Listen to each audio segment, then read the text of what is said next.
ನಮಸ್ಕಾರ ಸ್ನೇಹಿತರೆ, ನಮ್ಮ ಮೈಥಾಲಜಿ ಮೀಟ್ಸ್ ಮೀ ಚಾನಲ್ಗೆ ತಮಗೆಲ್ಲರಿಗೂ ಆದರದ ಸ್ವಾಗತ. ಈಗ ನಾವು ನಮ್ಮ ಪರಂಪರೆಯ ಪವಿತ್ರ ಸಂಸ್ಕೃತಿ, ಉಪನಿಷತ್ತುಗಳ ಜ್ಞಾನ, ಪುರಾಣಗಳ ಆಳತೆಯನ್ನು ಒಟ್ಟುಗೂಡಿಸಿ ಆಚರಿಸುವ ಗುರುಗಳ ಗುರುವಾದ ಶ್ರೀ ದತ್ತಾತ್ರೇಯ ಜಯಂತಿಯ ಮಹಾದಿನ. ಈಗ ನೀವು ಕೇಳಲಿರುವ ಕತೆ ತತ್ವ ರಹಸ್ಯಗಳು ನಮ್ಮೆಲ್ಲರ ಮನಸ್ಸಿನ ಅಜ್ಞಾನ ಅಂಧಕಾರವನ್ನು ಕರಗಿಸಿ ಬೆಳಕನ್ನು ನೀಡಲಿ, ಜೀವನಕ್ಕೆ ಹೊಸ ದಾರಿದೀಪ, ಶಾಂತಿ ನೀಡಲಿ, ಹೃದಯಕ್ಕೆ ಹರ್ಷವಾಗಿ ಭಕ್ತಿಯ ಜಾಗ್ರತೆ ಮೂಡಿ ತುಂಬುವಂತಾಗಲಿ. ದತ್ತಾತ್ರೇಯರ ಜನ್ಮ ರಹಸ್ಯ. ಅನಸೂಯ ಮಾತೆಯ ಪವಿತ್ರತೆ, ತ್ರಿಮೂರ್ತಿಗಳ ಸಂಯುಕ್ತ ರೂಪ, ದತ್ತಾತ್ರೇಯರ ತಪಸ್ಸು, 24 ಗುರುಗಳ ದಿವ್ಯ ತತ್ವ, ಯೋಗ ಹಾಗೂ ಜ್ಞಾನ, ಉಪನಿಷತ್ತುಗಳಲ್ಲಿ ಹೇಳುವ ದತ್ತತತ್ವ, ಮಂತ್ರ ಯಂತ್ರ ತಂತ್ರಗಳ ಮಹತ್ವ, ಅವರ ಅವಧೂತ ಜೀವನ, ದತ್ತ ಸಂಪ್ರದಾಯ ಮತ್ತು ಆಚಾರ ವಿಚಾರಗಳು, ದತ್ತಾತ್ರೇಯ ಜಯಂತಿಯ ಪೌರಾಣಿಕ ಮಹತ್ವ, ಜೀವನಕ್ಕೆ ದತ್ತಾತ್ರೇಯರ ಸಂದೇಶ. ಹೀಗೆ ಈ ದೈವಿಕ ಸಂದೇಶವನ್ನು, ಮಾಹಿತಿಯನ್ನು, ಯಾತ್ರೆಯನ್ನು ಒಟ್ಟಾಗಿ ಆರಂಭಿಸೋಣ. ಓಂ ಶ್ರೀ ಗುರುದೇವ ದತ್ತ. ಅನಸೂಯ ಮಾತೆ ಮತ್ತು ಅತ್ರಿ ಮಹರ್ಷಿಯ ಕತೆ. ದತ್ತಾತ್ರೇಯರ ಕಥೆಯ ಮೂಲವನ್ನೇ ಅರ್ಥ ಮಾಡಿಕೊಳ್ಳಬೇಕಾದರೆ ನಾವು ಮೊದಲು ತಿಳಿಯಬೇಕಾದ ವಿಷಯ ಹೆಸರುಗಳ ಬಗ್ಗೆ. ದತ್ತಾತ್ರೇಯ ಗುರುಗಳ ಇವರ ತಂದೆ ತಾಯಿಯ ವಿವರಣೆ. ದತ್ತಾತ್ರೇಯ ಅವರ ತಾಯಿ ಅನಸೂಯ, ಅಂದರೆ ಅನುಸೂಯ, ಯಾವುದೇ ರೀತಿಯ ಪ್ರಕಾರದ ಅಸೂಯೆ, ಸೂಯೆ, ರಾಗ, ದ್ವೇಷ, ಕ್ರೋಧ, ಮದ, ಮತ್ಸರ ಇಲ್ಲದವರು, ಅಂದರೆ ಪಾಪ, ಸ್ಪರ್ಧೆ, ದುರಹಂಕಾರ, ಕಪಟ, ಅಹಂಕಾರವಿಲ್ಲದವರು. ಇವರು ಪರಮ ಪತಿವ್ರತೆ ಸ್ತ್ರೀ. ಪತಿಭಕ್ತಿಯಲ್ಲಿ ದೇವತೆಗಳಿಗೂ ಅಚ್ಚರಿ ಮೂಡಿಸಿದವರು. ಇವರ ತಪಸ್ಸು, ಭಕ್ತಿ ತ್ರಿಮೂರ್ತಿಗಳನ್ನೂ ಕೂಡ ಬೆಚ್ಚಿ ಬೀಳಿಸಿತು.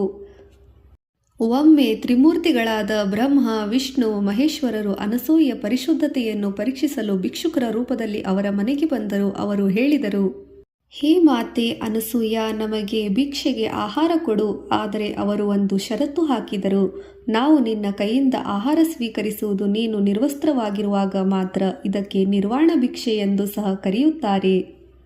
ಈ ಪರೀಕ್ಷೆ ಕ್ರೂರತನವೆನಿಸಿದರೂ ಸಂಕಟದ ಸಮಯಕ್ಕೆ ಅನಸೂಯ ಮಾತೆ ನಗುತ್ತಾ ಹೇಳಿದರು, ಪವಿತ್ರತೆಯಲ್ಲಿ ಭಯವಿಲ್ಲ. ಯಾರ ಹೃದಯದಲ್ಲಿ ಅಜ್ಞಾನದ ಅಂಧಕಾರ, ಅಜ್ಞಾನ ಇಲ್ಲವೋ ಅಲ್ಲಿ ಬೆಳಕು ಜ್ಞಾನದೀಪವಾಗಿ ಯಾವಾಗಲೂ ಪ್ರಜ್ವಲಿಸುತ್ತದೆ. ಸೂರ್ಯನು ಉದಯವಾದಾಗ ಎಲ್ಲೆಡೆ ಪ್ರಕಾಶಮಾನ. ಅವರು ತಮ್ಮ ತಪಸ್ಸಿನ ಬಲದಿಂದ ತ್ರಿಮೂರ್ತಿಗಳನ್ನು ಎಳೆ ಶಿಶುಗಳನ್ನಾಗಿ ಮಾರ್ಪಡಿಸಿ ಪರಿವರ್ತಿಸಿದರು. ಮತ್ತೆ ತಾಯಿಯಂತೆ ಅವರನ್ನು ಪೋಷಿಸಿದರು. ಈ ಘಟನೆಯ ನಂತರ ತ್ರಿಮೂರ್ತಿಗಳು ಸಂತೃಪ್ತರಾಗಿ ಅನಸೂಯ ಮಾತೆಗೆ ಆಶೀರ್ವಾದ ನೀಡಿದರು. ತ್ರಿಮೂರ್ತಿಗಳು ಹೇಳಿದರು, ನಮ್ಮ ತೇಜಸ್ಸು ಒಂದಾಗಿಸಿರಿ ಮಾತೆ. ನೀವು ನಮಗೆ ಜನ್ಮಕ್ಕೆ ತರುವ ಜನನಿಯಾಗಿರುವಿರಿ. ಆದ ಕಾರಣ ಭೂಲೋಕದಲ್ಲಿ ನೀವು ನಮಗೆ ಯಾವಾಗಲೂ ಪ್ರಿಯವಾದವರು, ನಮಗೆ ವಿಶ್ವಗುರುವಾಗಿರುವಿರಿ. ಹೀಗಾಗಿ ಅನಸೂಯ ಮಾತೆ ತ್ರಿಮೂರ್ತಿಗಳನ್ನು ಒಂದೇ ರೂಪದಲ್ಲಿ ಪರಿವರ್ತಿಸಿ ತ್ರಿಮೂರ್ತಿಗಳ ಸಂಯುಕ್ತ ತೇಜಸ್ವಿ ರೂಪವೇ ಶ್ರೀ ದತ್ತಾತ್ರೇಯರು.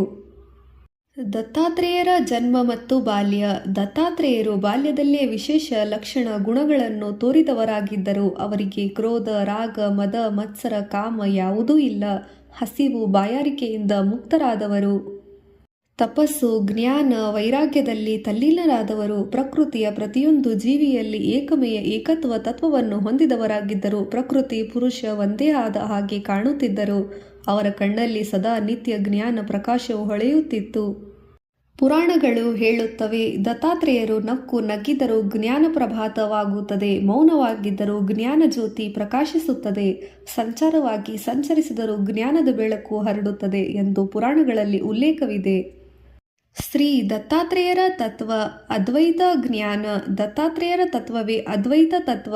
ಎಲ್ಲವೂ ಒಂದೇ, ಪರಬ್ರಹ್ಮ. ಜಗತ್ತಿನಲ್ಲಿರುವ ಎಲ್ಲವೂ ನಿನ್ನೊಳಗೆ ಇದೆ. ನಿನ್ನೊಳಗಿರುವುದೆಲ್ಲ ಜಗತ್ತಿನಲ್ಲಿದೆ. ಹೊರಗಿನ ಜಗತ್ತನ್ನು ಕಣ್ಣಲ್ಲಿ ಕಾಣುವುದಕ್ಕಿಂತ ಅಂತರಂಗದ ಕಣ್ಣಿನಲ್ಲಿ ಪರಬ್ರಹ್ಮ ರೂಪವನ್ನು, ಪರಮಾತ್ಮನನ್ನು ಕಾಣುವುದೇ ಉತ್ತಮ ಎಂದು ಹೇಳುತ್ತಾರೆ. ಅವರು ಹೇಳುತ್ತಾರೆ, ನಾವು ದೇವರಿಂದ ಬೇರ್ಪಟ್ಟವರಲ್ಲ. ನಾವು ದೇವರನ್ನೇ ಮರೆತಿರುವ ದೇವರ ರೂಪದಲ್ಲಿ ಭೂಲೋಕದ ಪ್ರಕೃತಿಯಲ್ಲಿ ದೇವರು ಸೃಷ್ಟಿಸಿದ ಜೀವಿಗಳು. ವೇದಾಂತದಲ್ಲಿ ಹೇಳುವ ಹಾಗೆ ಅಹಂ ಬ್ರಹ್ಮಾಸ್ಮಿ ತತ್ವ, ತತ್ವಮಸಿ. ದತ್ತಾತ್ರೇಯರ ಜೀವನದಲ್ಲಿ ಇರುವ ತತ್ವದ ಸಾರ ನೇರವಾಗಿ ಮಾರ್ಗದರ್ಶಿಯ ಬಿಂದುವಾಗಿದೆ. ದತ್ತಾತ್ರೇಯರ 24 ಗುರುಗಳ ಮಹಾಸೂತ್ರ. ಇದು ದತ್ತಾತ್ರೇಯರ ಜೀವನದಲ್ಲಿ ಅತ್ಯಂತ ಪ್ರಸಿದ್ಧವಾದ ಹಾಗೂ ಆಳವಾದ ಆಧ್ಯಾತ್ಮಿಕ ಜ್ಞಾನದ ಭಾಗ.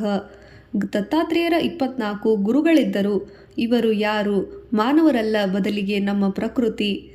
ಇದು ಯಾವುದು? ಪ್ರಕೃತಿಯ ತತ್ವಗಳು ಯಾವುವು ಎನ್ನು ತಿಳಿಯೋಣ. ಪೃಥ್ವಿ, ಭೂಮಿ, ಸಹನೆ, ತಾಳ್ಮೆ, ಧೈರ್ಯದ ಪಾಠ.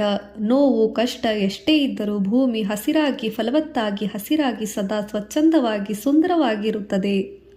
ಎರಡನೇದಾಗಿ ವಾಯು, ಗಾಳಿ, ಸ್ಪರ್ಶವಿಲ್ಲದೆ ಪ್ರಭಾತ ನೀಡುವುದು. ಇದರ ಪಾಠ ಶುದ್ಧತೆ, ನಿರ್ಲಿಪ್ತತೆ, ಆಸಕ್ತಿಹೀನ, ನಿರಾಸಕ್ತಿ, ನಿರ್ಲಿಪ್ತತೆ. ಮೂರನೆಯದಾಗಿ ಜಲ, ನೀರು, ಸ್ವಯಂ ಶುದ್ಧವಾಗಿ ಇತರರನ್ನು ಶುದ್ಧಗೊಳಿಸುವ ಪಾಠ.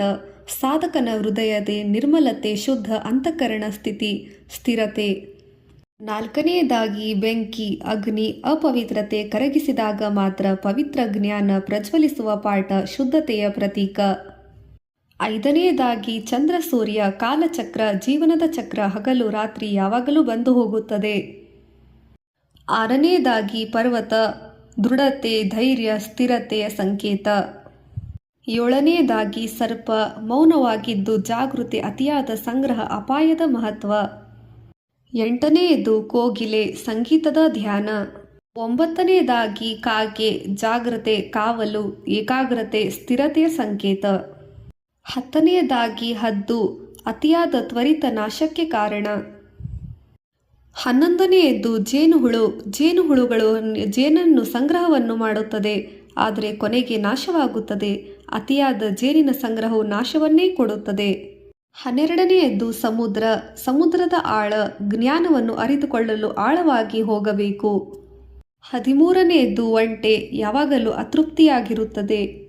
14 ಆನೆ, ಬಲದ ನಿಯಂತ್ರಣ, ಶಕ್ತಿಯ ಸ್ಥಿರತೆ. 15 ಮಗು, ನಿರ್ದೋಷಿತ್ವ. 16 ಯುವತಿ, ಅಹಂಕಾರದ ಅಪಾಯ. 17 ಬದುಕುಳ್ಳ ಮೀನು, ಆಸೆ, ಬಂಧನ. 18 ಬಾಣಸಿಂಗ, ಜಾಗರೂಕತೆ. 19 ಪಿಂಗಾಣಿ, ಮೃದುತ್ವ. 20 ಮಣ್ಣು, ಸುಗಂಧ.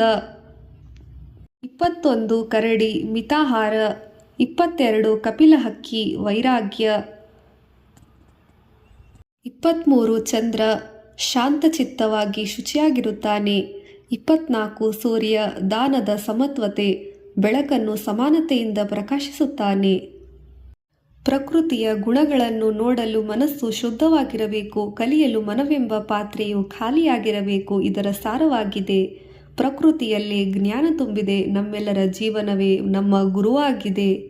ದತ್ತಾತ್ರೇಯರ ಅವಧೂತ ಯಾಕೆ? ಅವಧೂತ ಎಂಬ ಪದಕ್ಕೆ ಆಳವಾದ ಅರ್ಥವಿದೆ. ಅಹಂಕಾರ ಮುಕ್ತ, ಆಸೆ ದ್ವೇಷಗಳಿಂದ ತೆರೆದ ಖಾಲಿ ಮನಸ್ಸು. ಅವಧೂತ ಎಂದರೆ ಮನಸ್ಸಿನ ಮಿತಿ ಮೀರಿ ರೇಖೆಗಳನ್ನು ಮೀರಿದವರು, ದೇಹ ಮನಸ್ಸು ಮಾಯೆಯನ್ನು ದಾಟಿ ಪರಬ್ರಹ್ಮ ಸ್ವರೂಪದಲ್ಲಿ ಇರುವವರು. ಇವರು ಗುಹೆಗಳಲ್ಲಿ, ಕಾಡುಗಳಲ್ಲಿ ತಪಸ್ಸು ಆಚರಣೆಯಲ್ಲಿ ಒಂದಾದರು. ಸ್ವಾತ್ಮಾಂ ಜ್ಞಾನವೇ ಮೋಕ್ಷ, ಅಂದರೆ ನಮ್ಮ ಆತ್ಮವೇ ನಮ್ಮ ಗುರು. ಜ್ಞಾನ ನೀಡಿ ನಮಗೆ ಮೋಕ್ಷ ಕರುಣಿಸುತ್ತದೆ. ಮೋಕ್ಷ ಎಂದರೆ ನಿನ್ನ ನಿಜರೂಪವನ್ನು ಅರಿಯುವುದಾಗಿದೆ.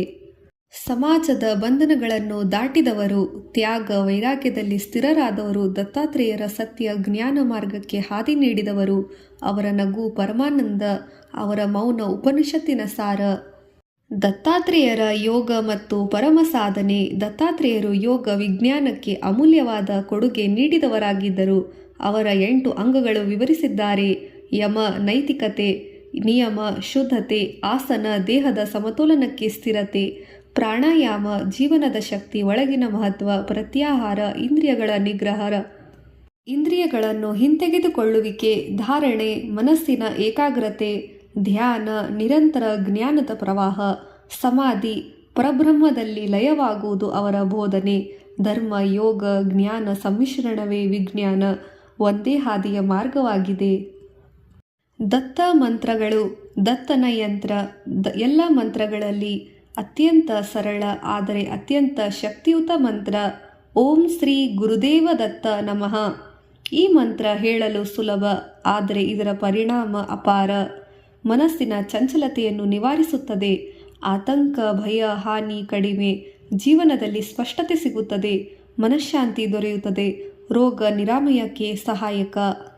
ದತ್ತ ಯಂತ್ರ ತ್ರಿಮೂರ್ತಿಗಳ ತೀವ್ರತೆ, ಶಕ್ತಿ ಸಂಕೇತ, ಸಂಯುಕ್ತ ರೂಪ, ಭಾವಚಿತ್ರ, ದತ್ತ ಸ್ವರೂಪ. ದತ್ತ ಮಂತ್ರ ಶ್ರೀ ಗುರುದೇವ ದತ್ತ ನಮಃ. ದತ್ತಾತ್ರೇಯ ಜಯಂತಿಯ ಮಹತ್ವ. ಮಾರ್ಗಶಿರ ಮಾಸ ಶುಭ ತೇಜಸ್ಸಿನ ಮಾಸ. ಶುಕ್ಲ ಪಕ್ಷ ಚತುರ್ಥಿ ದೈವಿ ಬೆಳಕಿನ ದಿನ. ಈ ದಿನ ಜನರು ಈ ರೀತಿ ಆಚರಿಸುತ್ತಾರೆ: ಉಪವಾಸ, ಫಲಹಾರ, ಮಿತ ಸೇವನೆ, ದೀಪಾರಾಧನೆ, ಗುರುಗಳ ವಂದನೆ ಸಲ್ಲಿಕೆ, ದತ್ತ ಪಂಚರತ್ನ ಸ್ತುತಿ ಪ್ರಾರ್ಥನೆ, ಭಜನೆ, ಕೀರ್ತನೆ, ಉತ್ಸವಗಳಲ್ಲಿ ಪಠಣೆ, ದತ್ತ ಚರಿತ್ರೆ ವರ್ಣನೆ, ಗುರುಗಳ ಉಪಾಸನೆ, ದತ್ತನಾಮ ಜಪ ಸಂಕೀರ್ತನೆ ನಮ್ಮ ಮನಸ್ಸನ್ನು ದತ್ತತತ್ವಕ್ಕೆ ಸಮೀಪ ಕರೆದೊಯ್ಯುತ್ತದೆ. ದತ್ತಾತ್ರೇಯರ ಜೀವಂತ ಸಂದೇಶಗಳು. ಪ್ರಕೃತಿ ನಿನ್ನ ಮೊದಲ ಗುರು. ಕಣ್ಣು ನೋಡಿ ಎಲ್ಲವನ್ನೂ ಗಮನಿಸಿ ಅರಿತುಕೊಳ್ಳುವ ಅರಿವು ಜಗತ್ತೇ ಉಪನಿಷತ್ತುಗಳ ಸಾರ. ನಿನ್ನೊಳಗಿನ ಆತ್ಮ ಜ್ಯೋತಿಯನ್ನು ಹುಡುಕು. ದೇವರು ಹೊರಗೆ ಇಲ್ಲ, ಒಳಗೆ ಇದ್ದಾನೆ ಎಂಬ ಅರಿವು. ದಾನ, ಧರ್ಮ, ಕರುಣೆ, ಸಹನೆ ಇವು ಶ್ರೇಷ್ಠ ಬಲ. ಅಹಂಕಾರಕ್ಕೆ ಜ್ಞಾನ ಶತ್ರು. ಮಿತಾಹಾರ, ಮಿತವ್ಯಯ, ಮಿತ ಭಾಷಣ. ಪ್ರವಾಹದಲ್ಲೇ ಬದುಕು, ನಿಲ್ಲಬೇಡ. ಭಯವೇ ಅಜ್ಞಾನ. ಶಾಂತಿ ಎಂದರೆ ಮೌನದಲ್ಲ, ಅರಿವಿನಲ್ಲಿ. ದತ್ತ ಜಯಂತಿ ನಿಮ್ಮೆಲ್ಲರ ಜೀವನಕ್ಕೆ ಜ್ಞಾನ, ಭಕ್ತಿ, ಬೆಳಕು, ಅರಿವಿನ ಜ್ಯೋತಿ ಬೆಳಗಿಸಲಿ. ಓಂ ಶ್ರೀ ಗುರುದೇವ ದತ್ತ. ಧನ್ಯವಾದಗಳು.